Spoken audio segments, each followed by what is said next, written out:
Hello and welcome to the series finale. I cannot believe it, of InSights, the series powered by the Digicel Foundation. I'm your host, Terri-Karelle, and I am a very proud partner. I've had such amazing conversations and I wish they didn't have to come to an end. But you know what they say, all good things must come to an end. And that is just for this season. I have had the opportunity of interviewing, of speaking with some of the most amazing individuals in Jamaica who are doing so many different things in different spaces of society and doing it at a very high level, and they all have something in common. They're either blind or they are visually impaired. And the reason why this initiative was so important is to show Jamaicans and just the world that these people are not hindered. In fact, they don't even consider it a disability. They are capable, they are competent. All they need is the opportunity.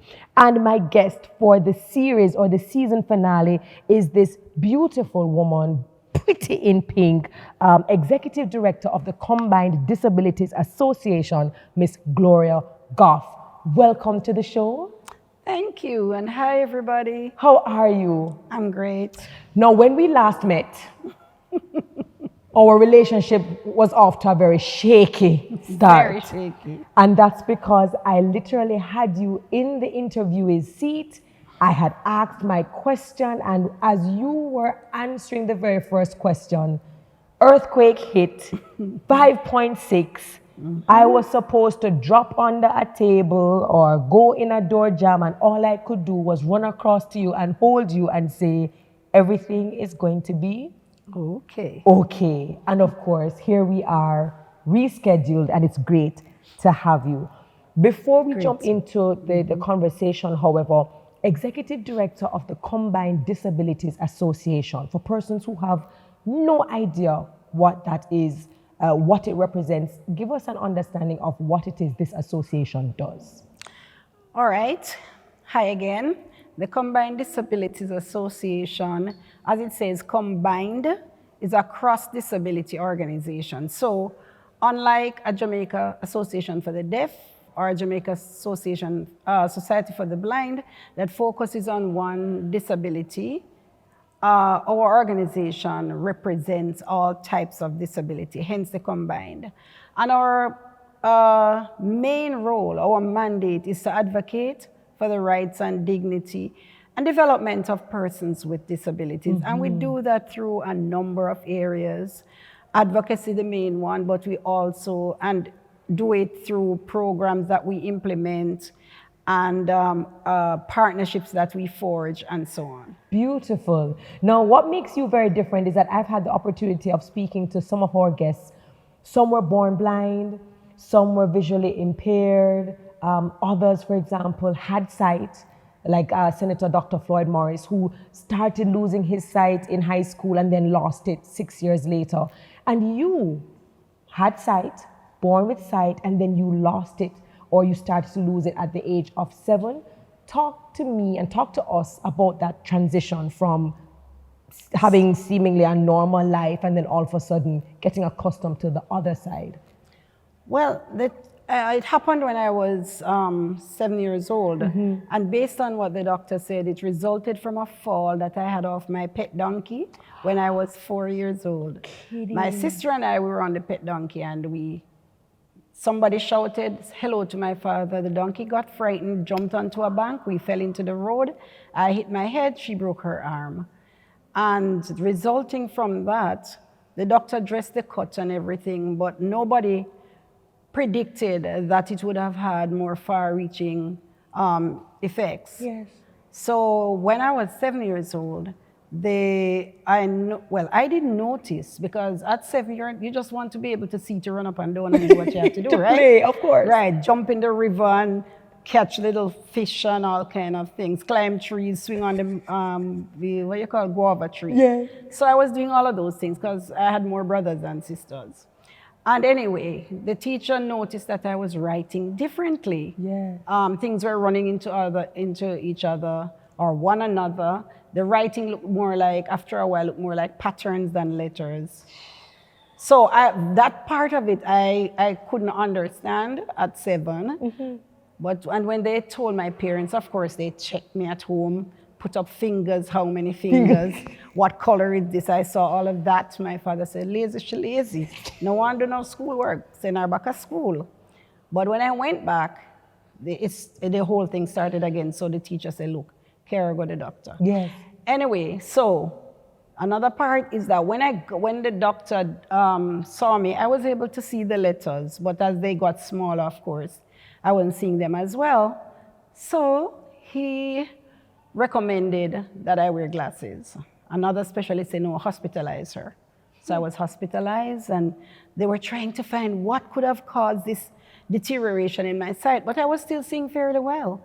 But as the days progressed, it got worse while I was in the hospital. So I was transitioning now from being able to look through the hospital window and seeing my father walking up the road, and then not seeing him until he got to the foot of my bed. Wow. And when I got home from the hospital, this was another part of the transition that I was not prepared for, was that when I got home from the hospital, my mother was pregnant while I was I went to the hospital during her pregnancy, and she had the baby just before I came out. My father kept me away from her in Kingston until she was like the baby was 3 weeks old. When I got home and I walked into the house, he never prepared her for the blind child, the child who left seeing. And I walked into the coffee table, and I walked past her and the baby, and she said, how come? Oh. My father said she can't, the rest I will never forget, because she screamed, and she screamed, and I'm standing in the middle of what we call those days in the hall. Yes. Yes, wondering what is happening. And then people started running from all parts of the district to come and see what had happened to the newborn baby. They thought it was a babe that had died. And then when they found out that I was blind, people threw themselves on the ground, rolled, screamed, cried.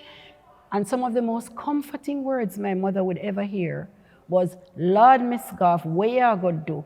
This picnic going to be a burden upon you for the rest of your life. Wow. So those Did were you understand? Did you understand? I understood that, especially when somebody said, Mr. Goffe, government have place for picnic like them here, Give her to government, because you're not going to manage this a burden. And I felt at a 7-year-old that I was now going to be given to some home with children that I did not know, and I started to cry. And that you wouldn't be loved anymore. Exactly, and I didn't see my brothers and sisters anymore. And I just started to cry. Yeah, and looking back on that moment, yes. How were you able to move from that moment of, well, first of all, not really even understanding what's going on in your body and what would happen next, but this feeling of maybe not having a place to belong, how are you now able to transition and to understand and to own this new condition? Well, my father stood up several times. We were walking and you don't give the picnic to government yet. And my father told him in no uncertain words, in words that I cannot use here, yes. that he would never give up his child. He was going to try and find a way. And he went to the parish council and spoke with them, and they told him that they would try and give some financial support. He said he wanted me to have an education. Yes. And then telegrams were sent, because in those days it wasn't emails and whatever, it was telegrams. And smartphones. Oh, Lord. And no smartphone. We didn't even have landline at home. And telegrams were sent overseas, and my aunt said, okay, send her to England. There are schools over here for kids like these who have challenges like these. So the story is long, but to cut it short is that when he went to the British High Commission to get permission for me to travel, they told him about that he needed a medical. And when he went to the hospital, the doctor said to him, how is the mother faring? That time my mother was crying, not over her dead body and not going anywhere. They're going to ill-treat me. Mm-hmm. So he said that, but there's a school just up the road. And he left the hospital that day and went straight to the school and enrolled me in that school. So I didn't miss much academic days, because I went into the hospital 4 weeks before school ended for the summer term, yes. And I was back in school in September. But different school. That transition was different. Yes. Because I thought I was in a hospital. Because I used to go to school at my parents' home, go to school and then come home. No, I wasn't going home. It was residential. Got you. So The beds were eight persons were in a room and 16 in another room. So it's like a We had our dorm. own beds. I wasn't sleeping with my sister anymore. And everybody, these Salvation Army officers were in white. I could still see colors and light. Yes. And I was playing with different sets of children I didn't know. But because of being a child, the change came quickly because we became friends. But it was different. Diet was different. Type of food was different. The school was managed by English people and a lot of foreigners. So let me ask you this: how important, and this comes up a lot, the advocacy of parents, and we understand that parents are humans as well, and for many they don't understand beyond what they understand and what they know. How important is it for parents to advocate on behalf of their children, especially in spaces where society still looks at disabilities as a burden? Critical, very critical.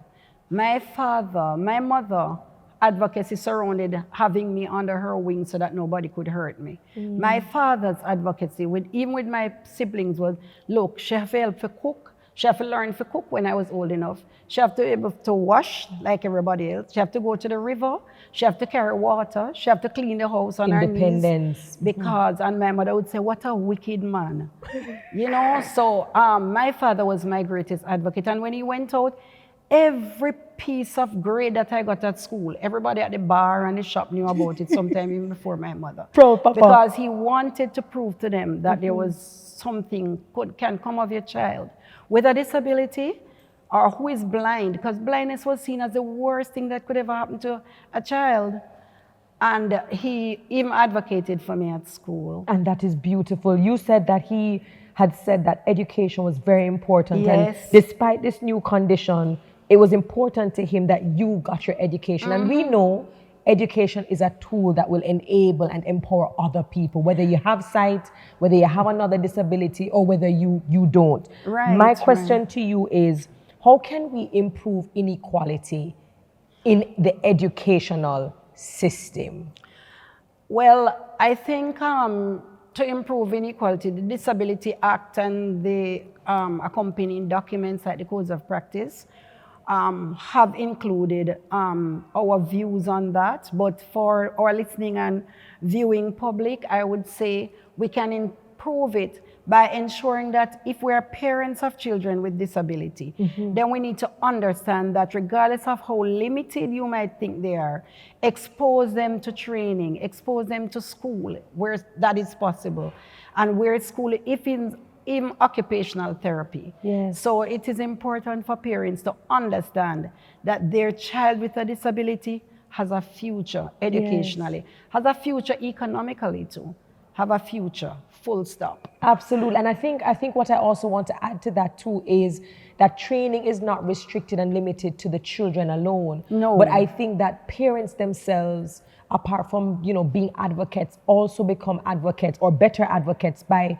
being a part of training as well. And being a part of the organization, Correct. being involved in the child's life. Go to their school with them, go to events that they have. You can only learn about what can happen for your child if you're in the child's life fully.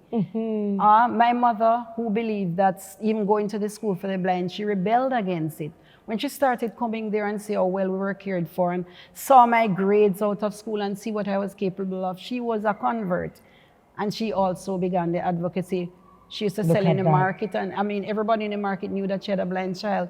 And one other thing I have to say, do not be ashamed of your child with a disability, or your adult with a disability, your husband with a disability, your wife with a disability. Because that is what will help them through life. When you feel that nothing has changed except the changes that need to be made based on their disability. Did you ever have issues with confidence? You would have started early, as you said before. You learned quicker, you adapted earlier because you were younger. But has society ever, words or deeds, taken a toll on your confidence? Well, I think always a self-confident person, except during the time when I was pregnant with my first child. Yes. I prepared myself mentally for the comments that would be made, but believe you me, some of the comments I heard, there were occasions when you almost, if you were not careful, felt less than. Wow. This should not be happening to you, even from professionals. Because one midwife said to me, how you manage to make this happen to you? And when I told her when my second child, I was about to have the child, she said, oh, you feel know that and you can't see. So I used to get those kind of statements. They walk on the road and somebody said, Lord, poor thing, I would order that the man should be shot.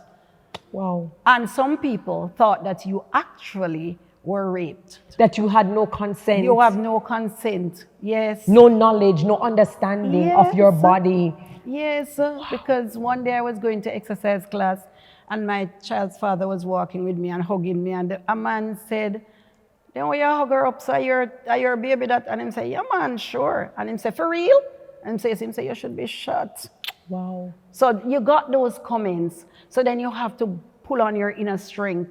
And when talking about it with your friends who have the situations, we share our views. Yes. Then they would say their own experience. And we began to make it a joke and realize that is one area that we needed to sensitize people on. And that's a great place.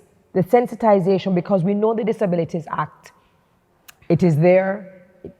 February 14, 2020, the government actually gave landlords and companies and businesses time, 2 years, to change things from an infrastructure standpoint to even recruitment and the hiring process of people with disabilities. Do you think that there anything else needs to be done or considered besides the Disabilities Act, or does it cover, in your opinion, everything that needs to be addressed? The Disabilities Act is a work in progress. Just like everything else, when you have the first act, the Act of 1938, or excluded persons with disabilities from driving, with physical disabilities and deafness. And later on, we had to modify that through advocacy. Update. So just like every other act, you look around now and you might say, okay, we should have said more about transportation. We should have said more about support for parents of children with disabilities, parents who have to stay at home and the, because of the severity of the disability of the child and not being able to go to work, So there are a number of things that, of course, we have to look at when the act comes up for review, and it comes up for review in 3 years' time. Okay, and my question therefore is, even though we have the Disabilities Act, you spoke about the sensitization of society, the fact that our culture doesn't seem to leave any room, does not show any grace where our citizens with disabilities are concerned. Do you have any ideas or strategies as the executive director, right, for the Combined Disabilities Association? Are there any particular strategies or recommendations for how we can not just sensitize, but change the culture so it becomes more inclusive? I think what you're doing right now with this program is helping to change the culture. Because there are some people who, when they see what is happening, they begin to become advocates. And a number of organizations are having parent training and are encouraging their parents to be more part of the child's life. And you find more parents now going to PTA to deal with their children's issues, taking their children out with them into supermarket. Even some of the children who have conditions that some people would consider disruptive or, hard to handle.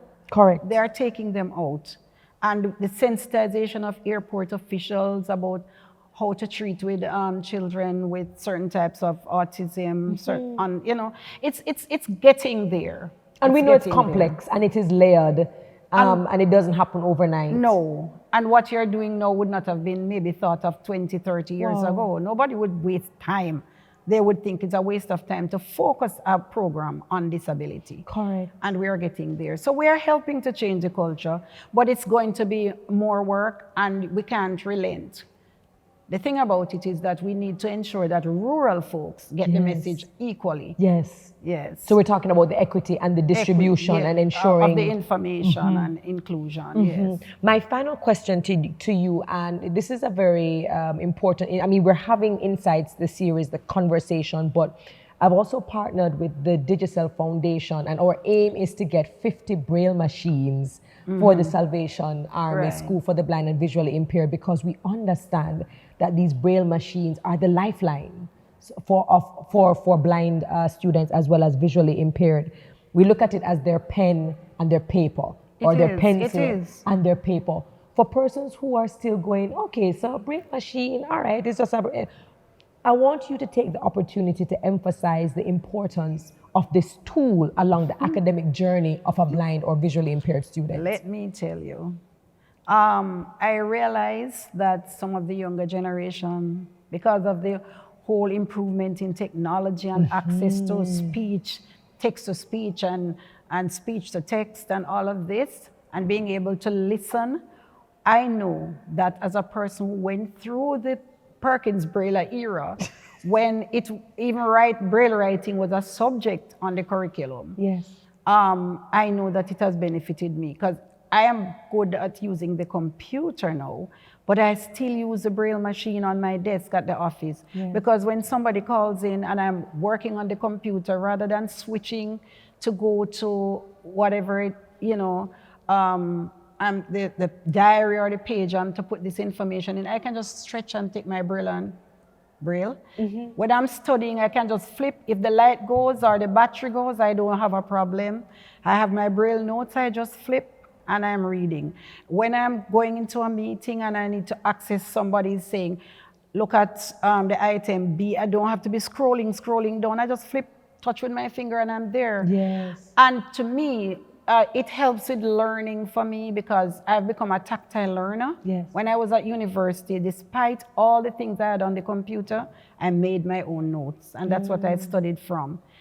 I believe that it also helps you to structure it helps you with grammar, it helps you to structure your work, and it also helps you to be able to spell better. Yes. Because if you listen, you're not seeing the words. Correct. But when you touch and feel, you are feeling the letters. This is the literacy part that we're talking about. This is the literacy part that we're talking about. I know some young people might say, hey, that's Can't bother with that. Old thing. No, it is important for the Braille machine. And I'm happy that you're doing it for the School for the Blind, because I know that persons who went through the Braille system somehow spell better than those who don't. Oh no, I wouldn't doubt that. I am absolutely 100% And it's not just sure that they spelling. do. When you're reading for yourself too, the internalization is quicker, easier.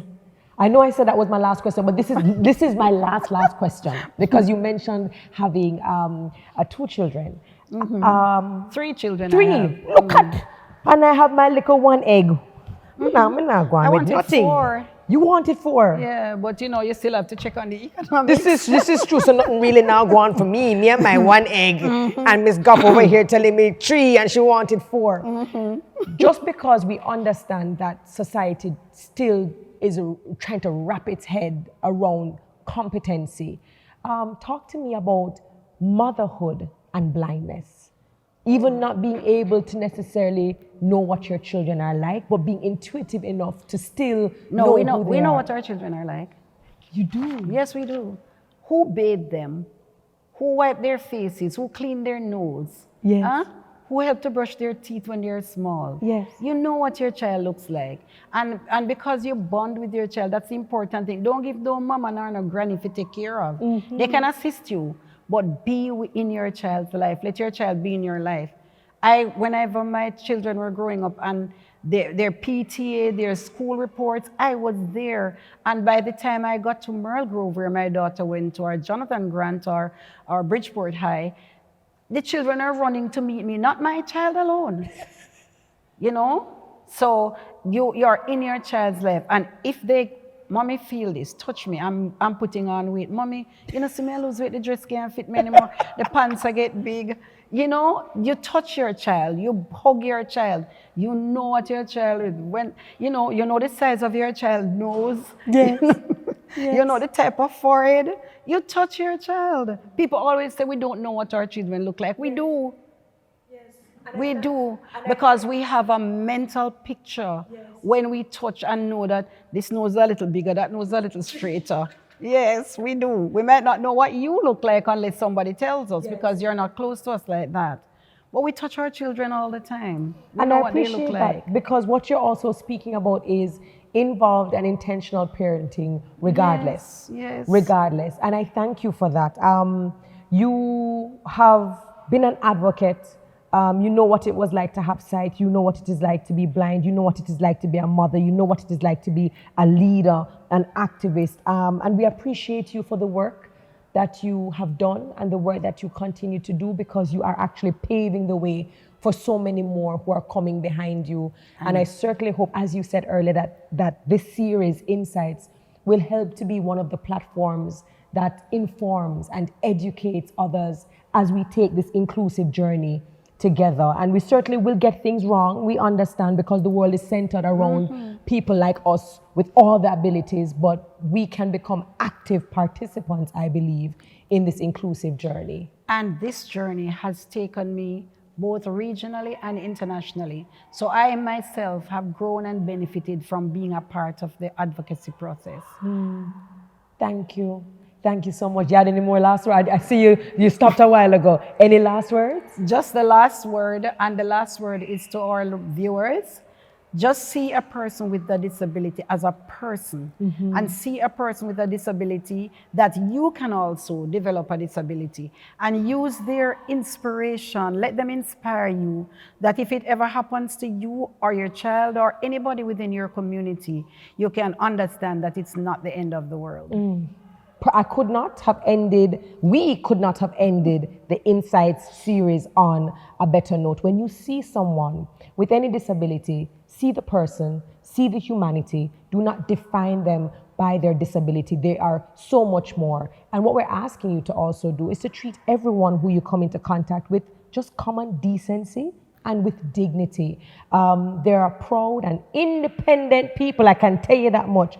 All they need for you is to just give them room and allow them to show you what they can do. Again, this is there you go, right? Preach, period. This is the series finale of InSights, the series powered by the Digicel Foundation. It has been an absolute pleasure serving as your host, your moderator, your interviewer. I am Terri-Karelle, and that was the lovely Gloria Goffe, Executive Director of the Combined Disabilities Association. So this might be the finale, but again, we ask that you like, engage, share, but more importantly, do.